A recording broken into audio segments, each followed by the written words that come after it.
నమస్కారం. ఆధ్యాత్మిక సుధాసాగరం ధర్మ సందేహాలు కార్యక్రమానికి స్వాగతం. రేపటి నుండి నెల రోజుల పాటు ప్రతిరోజు పర్వదినమే.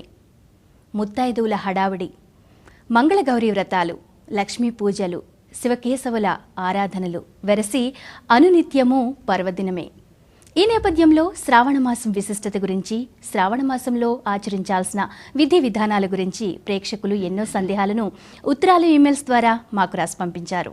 ఈనాటి కార్యక్రమంలో వాటిని నివృత్తి చేయడానికి మన ముందున్నారు ప్రముఖ ఆధ్యాత్మికవేత్త, ఉపన్యాస శిరోమణి, ఆగమ వారిధి, అభినవ వ్యాస బ్రహ్మశ్రీ డాక్టర్ కందాడే రామానుజాచార్యులు వారు.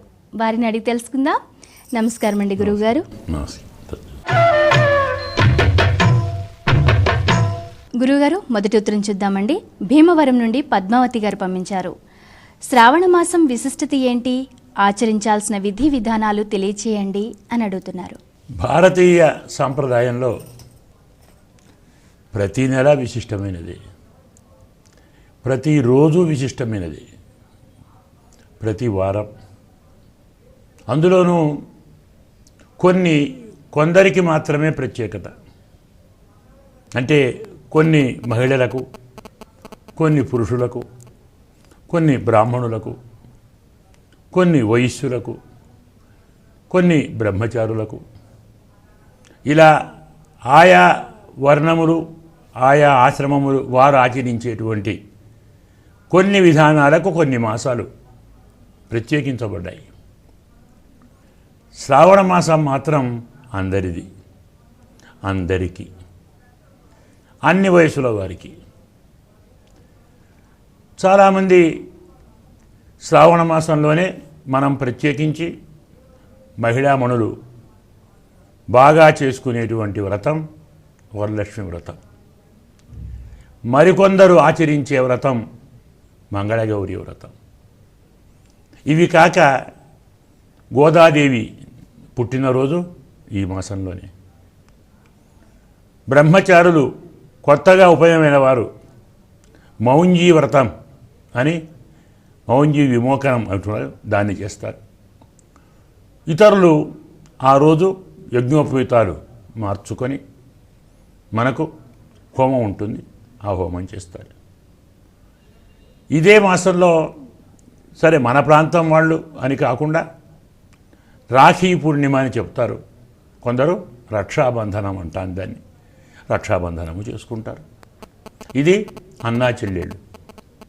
అంటే అన్నా చెల్లెలకు కావాలి, అక్కా చెల్లెలకు కావాలి, భార్యాభర్తలకు కావాలి, పెళ్ళి అయిన వారికి, పెళ్ళి కాని వారికి, పెళ్ళి కావలసిన వారికి, పెళ్ళి కాకుండా బ్రహ్మచారులకు, అలాగే గృహస్థులకు.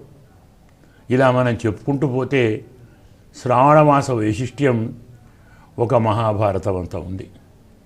ఇందులో శ్రావణ పంచమి ఒక ప్రత్యేకత, శ్రావణ షష్ఠి ఒక ప్రత్యేకత, శ్రావణ అష్టమి ఒక ప్రత్యేకత, ఇలా చాలా ఉన్నాయి.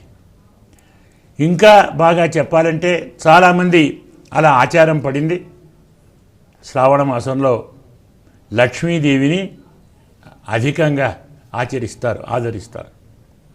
ఆధారిస్తారు. అంటే ఆధారం చేసుకొని ప్రవర్తిస్తారు. న్యాయంగా ఫలానా దేవతను ఫలానా మాసంలోనే పూజించాలని ఏ నియమము లేదు. అది ఆయా ప్రాంతీయ ఆచారం, దేశీయ ఆచారంగా ఉంటాయి.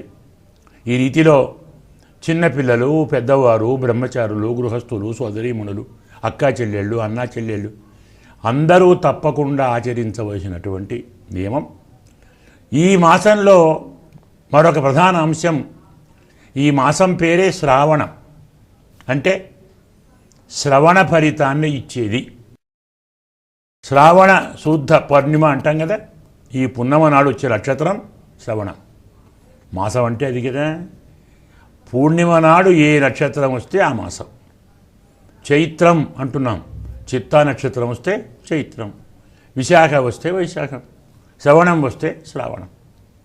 శ్రవణం అంటే వినుట. అనలేకున్నా, కనలేకున్నా, చెప్పలేకున్నా, చదవలేకున్నా, చేయలేకున్నా కనీసం వినండి, నా కథలు వినండి, నా మాటలు వినండి, నా ధర్మాలు వినండి, నా స్వరూపాలు వినండి అని పరమాత్మ చెప్పినటువంటి మాసం శ్రావణ మాసం.